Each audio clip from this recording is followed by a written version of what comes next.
اور آیت نمبر آج ہم پڑھیں گے 109۔ اعوذ باللہ من الشیطان الرجیم، بسم اللہ الرحمن الرحیم۔ فلا تک فی مریۃ مما یعبد ہؤلاء ما یعبدون الا کما یعبد آباؤہم من قبل وَإِنَّا لَمُوَفُّوهُمْ نَصِیبَهُمْ غَیْرَ مَنقُوص۔ اللہ تبارک و تعالیٰ ارشاد فرما رہے ہیں، پس نہ ہو جائیے آپ شک میں مما ان چیزوں سے عبادت کرتے ہیں جن کی یہ لوگ، ما یعبدون نہیں عبادت کرتے وہ مگر جیسا کہ عبادت کرتے تھے ان کے آباء و اجداد اس سے پہلے۔ وَإِنَّا لَمُوَفُّوهُمْ اور بے شک ہم البتہ پورا دیں گے ان کو ان کا حصہ غیر منقوص جو کہ کم نہیں کیا جائے گا۔ میں دوستو یہ اس رکوع کی آخری آیت مبارکہ ہے۔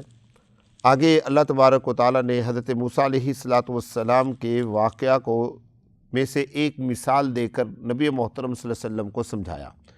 اگرچہ دونوں آیتوں کا آپس میں تعلق ہے، جو پچھلی آیت میں نے پڑھی ہے اس رکوع کی آخری آیت اور اگلے رکوع کی جو پہلی آیت ہے، ان دونوں کا آپس میں تعلق ہے، لیکن میں پہلے پچھلی آیت آپ کو سمجھا دوں پھر آگے چلیں گے۔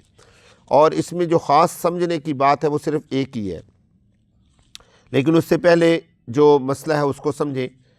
اللہ تبارک و تعالیٰ نبی محترم صلی اللہ علیہ وسلم کو فرما رہی ہیں کہ آپ ان کی عبادت کے حوالے سے شک میں نہ کیجیے۔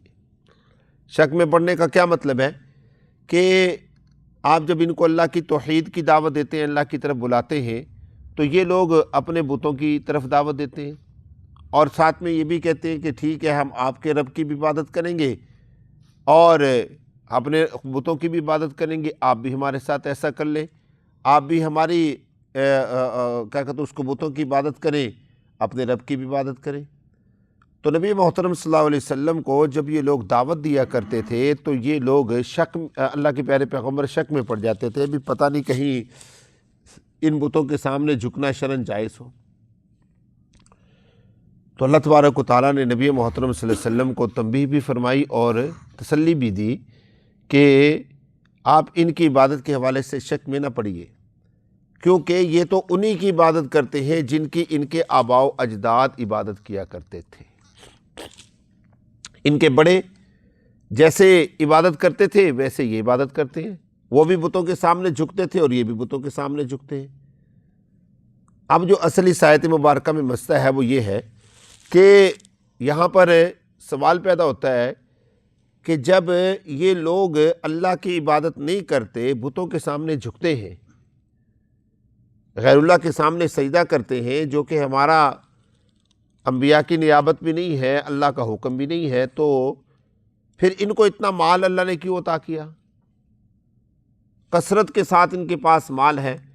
آپ دیکھ لیں جتنے مشرک ہیں، بت پرست ہیں یا کسی بھی زاویے میں مشرک ہیں، ان کے پاس اللہ کے جو ماننے والے ہیں ان کے مقابلے میں کثرت کے ساتھ مال پایا جاتا ہے۔ وہ کسی بھی طرح سے ہو تو مالدار ہوتے ہیں اور ان کے پاس خرچ کرنے کے لیے بھی ہوتا ہے۔ اب یہی دیکھ لیں پاکستان کے اندر جو بدعات اور رسومات کے اوپر مال خرچ کیا جاتا ہے، کئی ٹن، کئی من نہیں، کئی ٹن بڑا کیک بنایا جاتا ہے، اور پھر اللہ ہم سب کی حفاظت فرمائے جو اور خرافات ہوتی ہیں ان کا تو شمار ہی نہیں ہے نا۔ تو اللہ تبارک و تعالیٰ سے ہم یہ سوال کرتے ہیں بھی یا اللہ سونے کہ یہ بتوں کی پوجا کرنے والے ہیں، بتوں کی عبادت کرنے والے ہیں، غیر اللہ کے سامنے جھکنے والے ہیں، اللہ کے سامنے جھکتے نہیں ہیں، پھر ان کو آپ نے اتنا کثرت کے ساتھ مال دیا۔ اللہ تبارک و تعالیٰ نے اس کا بڑا پیارا جواب ارشاد فرمایا، اِنَّا لَمُوَفُّوهُمْ نَصِیبَهُمْ، اِنَّا لَمُوَفُّوهُمْ نَصِیبَهُمْ۔ انسان کو اللہ تبارک و تعالیٰ نے دو نصیب عطا کیے ہیں، ایک نصیب انسان کا دنیا میں اور ایک نصیب انسان کا جنت میں، ایک نصیب انسان کا دنیا میں، ایک نصیب انسان کا جنت میں، اور اسی طرح ایک نصیب انسان کا دنیا میں، ایک نصیب انسان کا جہنم میں۔ یہی ہے نا دو نصیب۔ میں نے ذرا وضاحت کر دی، ویسے تو آخرت کا لفظ بول کے بھی بات پوری ہو جاتی، لیکن میں نے جنت اور جہنم کا نصیب کی وضاحت کر دی۔ اب آپ یہ دیکھ لیں کہ اس طریقے سے یہ چار سٹیپ بنے ہوئے، دنیا، اس کے سامنے آخرت، پھر ایک طرف مومن اور ایک طرف مشرک۔ دنیا اور آخرت، ایک طرف مومن اور ایک طرف مشرک۔ اللہ رب العزت نے مشرک کو دنیا میں دیا، آخرت میں اس کے لیے کچھ نہیں۔ مومن کو اللہ تبارک و تعالیٰ نے دنیا میں کچھ نہیں دیا، آخرت میں اس کے لیے سب کچھ ہے۔ اور یہی وجہ ہے کہ جس وقت یہ مشرک لوگ کل قیامت میں اللہ کی بڑی بڑی نعمتوں کو دیکھیں گے، جنت کو دیکھیں گے، داخل تو نہیں ہو سکیں گے، لیکن جب نعمتوں کو دیکھیں گے تو یہ اس وقت سر پیٹیں گے اور کہیں گے یا لیتنی کنت ترابا۔ اس وقت ان کو افسوس ہوگا کہ یار ہم دنیا میں اللہ کو مان لیتے، اللہ کی عبادت کر لیتے۔ ہر ایک کو افسوس ہوگا، سمجھے؟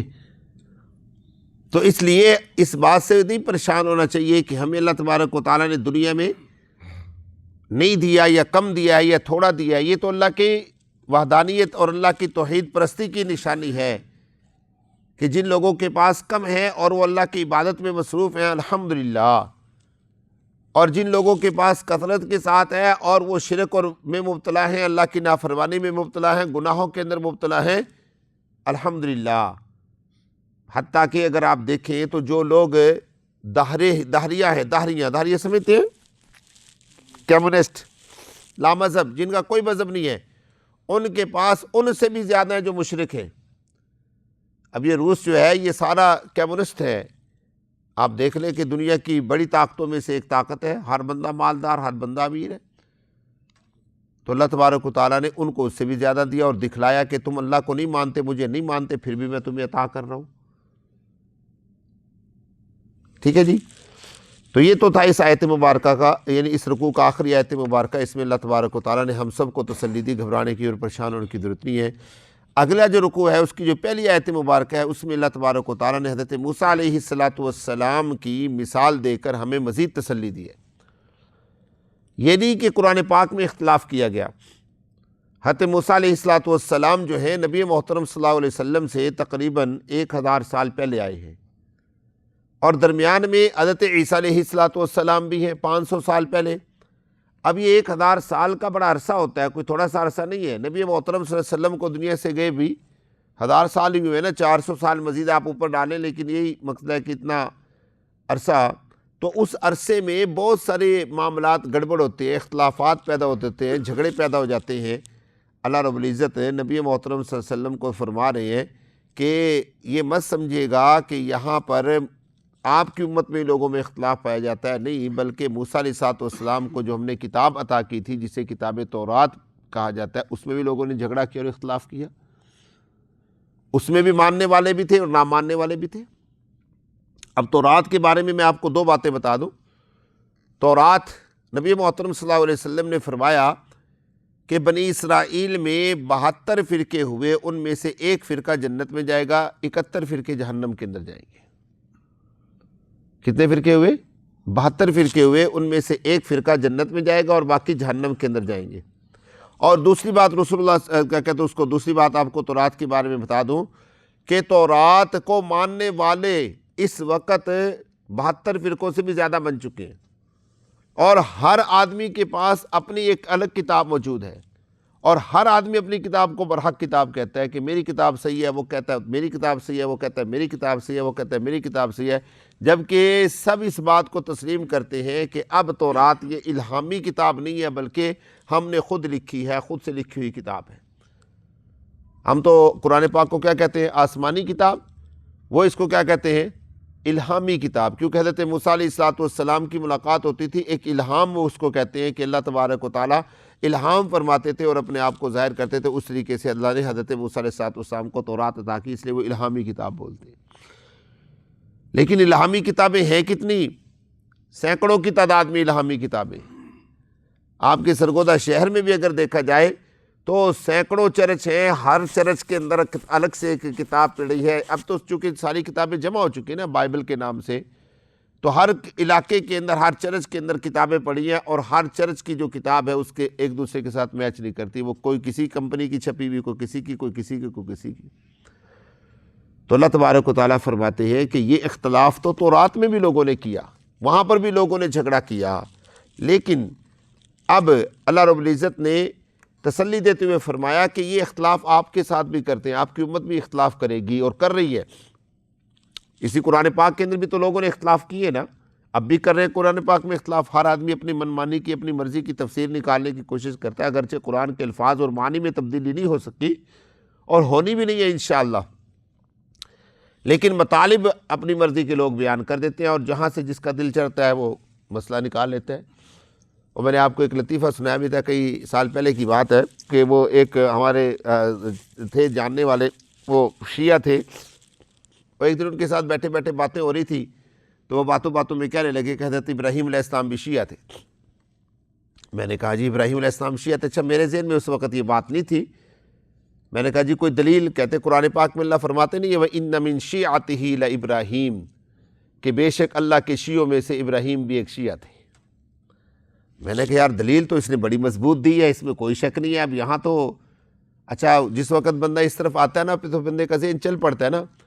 میں نے کہا یار قرآن پاک میں اللہ تبارک و تعالیٰ ایک جگہ اور بھی تو کوئی جملہ ارشاد فرماتی ہے. کہتے جی کیا؟ میں کہا ان الذین فرقوا دینہم وکانوا شیعا، بے شک جنہوں نے دین کو ٹوٹے ٹوٹے کیا وہ سارے شیعے تھے. اب وہ دیکھتا ہے میری طرف، یہ کیا مولوی صاحب؟ میں نے کہا بھی جس طرح ابراہیم علیہ السلام تمہارے قانون کے مطابق شیعہ بن گئے تو اللہ نے قرآن پاک میں یہ بھی فرمایا کہ دین کو ٹکڑے ٹکڑے کرنے والے سارے شیعے تھے. وہ بڑا ہنسا اس کے اوپر. تو اب یہ دونوں مطلب جبکہ قرآن کے نہیں ہیں، دونوں مطلب قرآن کے نہیں ہیں. تو اسی طرح لوگوں نے قرآن کے مطالب اور معنی کو کیا کر لیا؟ بنا لیا. اللہ رب العزت نے ایک اعلان فرما دیا وَلَوْلَا كَلِمَةٌ سَبَقَتْ مِن رَبِّكَ لَقُضِيَ بَيْنَهُمْ. ان کے اختلاف اور ان کے جھگڑے کے باوجود بھی میں ان کو عذاب نہیں دوں گا، کیونکہ میں نے فیصلہ کر لیا، طے کر لیا کہ میں اب عذاب لوگوں پر نازل نہیں کروں گا. اور یہی وجہ ہے کہ حضرت موسیٰ علیہ السلام کے بعد عذاب نہیں آیا. ان کی قوم پر تو عذاب آیا، فرعون غرق ہوا، لیکن عیسیٰ علیہ السلام یا اس اللہ کے پیارے پیغمبر کے آنے کا زمانہ جو قریب آتا گیا، لوگوں کے اوپر عذاب آنا بند ہو گیا، آسمانی عذاب نازل نہیں ہوا. اللہ تبارک و تعالیٰ کا حکم آ گیا کہ اب میں عذاب نازل نہیں کروں گا. اور اس کے ساتھ ساتھ اللہ نے فرمایا وَإِنَّهُمْ لَفِي شَكٍّ مِّنْهُ مُرِيبٍ، اور بے شک وہ البتہ شک میں ہیں، اور شک بھی ایسا جو ان کو خوب شک میں ڈالنے والا ہے. یعنی یہ خود بھی شک میں پڑے ہوئے ہیں کہ اب ہم کیا کریں. اور اس شک کے باوجود اللہ فرماتے ہیں وَإِنَّ كُلًّا لَمَّا لَيُوَفِّيَنَّهُمْ رَبُّكَ أَعْمَالَهُمْ إِنَّهُ بِمَا يَعْمَلُونَ خَبِيرٌ. یہ جو کل لما آپ پڑھ رہے ہیں نا، دیکھ رہے ہیں، اصل میں تھا یہ کل لیمن ما، یعنی ہر ایک. اللہ کتنی بڑی رحمت اللہ کی اس آیت میں ظاہر ہو رہی ہے. میرے دوستو غور کرنا ذرا. اللہ فرماتے ہیں کہ اتنے اختلاف اور اتنے جھگڑے کے باوجود ہر ایک کو میں پورا دوں گا ان کے اعمال کا بدلہ. یہ نہیں ہے کہ یہ اختلاف کرے اور جھگڑا کرے اور میں ان کو نہ دوں، نہیں. ان کے اختلاف اور جھگڑے کے باوجود ان کو پورا دوں گا. انہو بما یعملون خبیر، بے شک اللہ تبارک و تعالیٰ ان کاموں کو جو یہ کرتے ہیں خبر رکھنے والے. میرے دوستو یہاں پر یہ بات ذہن میں رکھیے گا کہ 3 چیزیں اللہ رب العزت نے ہمیں عطا فرمائی ہیں. نمبر 1 رزق. اس کا ہمارے اعمال سے کوئی کنیکشن نہیں ہے، کبھی آپ سمجھیں، کیونکہ رزق جو طے شدہ ملنا ہے وہ عطا کرنا ہے اللہ نے، چاہے وہ مسلمان ہے چاہے وہ کافر ہے. بات سمجھائی نا؟ ہاں، ایک ہے انسان کے اعمال. پھر اعمال 2 طرح کہ ان کے نتیجے ہوتے ہیں. ایک عمل جس کے بلبوتے پر انسان متقی پرہیزگار بنتا ہے، تقوی طہارت اختیار کرتا ہے، اللہ کے یہاں پسندیدہ ہوتا ہے، اور اس کا بدلہ اس کو مل جاتا ہے جنت کی صورت میں. اور ایک یہی عمل جو ہم کرتے ہیں اس کا نتیجہ ملتا ہے انسان کو اس رزق میں، اس زندگی میں، اس عمر میں، اس صحت میں برکت کی صورت میں. بات سمجھا رہی ہے آپ حضرات کو؟ مثال کے طور پہ ہم نے اللہ کی ایک نا عمومی طور پہ مطلقاً رزق اللہ نے تقسیم کر دیا، پھیلا دیا پوری دنیا کے اندر، جس کا جو حصہ ہے وہ تو ملنا ہی ملنا ہے، اس کو تو ہر حال میں ملنا ہے. لیکن اس رزق کے اندر بیماریاں بھی ہیں، تنگیاں بھی ہیں، پریشانیاں بھی ہیں، کمیاں بھی ہیں، بے برکتی بھی ہے، نحوست بھی ہے. پھر اس کے اوپر اللہ نے ہمیں عمل عطا کیا کہ ہم اس کے اوپر عمل کریں. پھر عمل کا نتیجہ اللہ نے 2 طرح سے ہمیں عطا کیا کہ ہم اس عمل کو کر کے متقی پرہیزگار بنیں اور اس کا بدلہ ہم جنت میں حاصل کریں. اور اس عمل کو کر کے دوسرا بدلہ ہمیں اللہ نے یہ عطا کیا کہ ہم اس عمل کے بدلے میں اپنی زندگی میں، اپنی عمر میں، اپنے رزق میں برکت کو حاصل کریں، بے برکتی اور نحوست کو کیا کر دیں؟